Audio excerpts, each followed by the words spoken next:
Hey Lauren, this is a really interesting design. I like it. So it looks to me like you're trying to use um, perspective to create the illusion of volume and depth. So I'm just going to show you some pointers on how to improve your perspective. So the two lines on the cubes should not be parallel to each other. I'm talking about these lines on top. They should recede to a vanishing point, okay?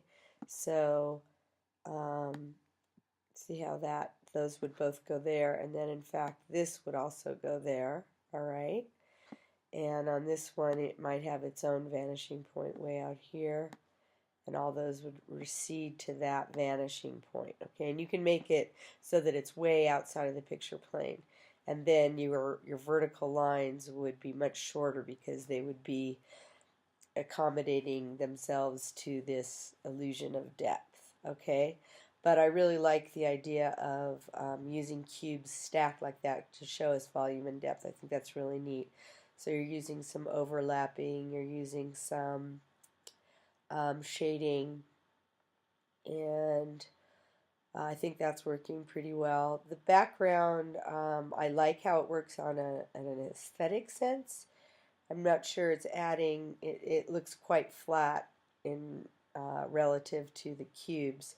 So you might want to think about maybe having a horizon line, and then you could have a darker value on top and a lighter value on the bottom, or vice versa, depending on which works better. Usually dark recedes in space and light comes forward. So a little bit of revision and you're going to be on your way. So just to reiterate, these boxes will recede to a vanishing point to the right. Okay. So I applaud your attempt to address perspective. Maybe your first time working with it and it can be confusing initially, and you're very close. Okay. So this project has tons of potential.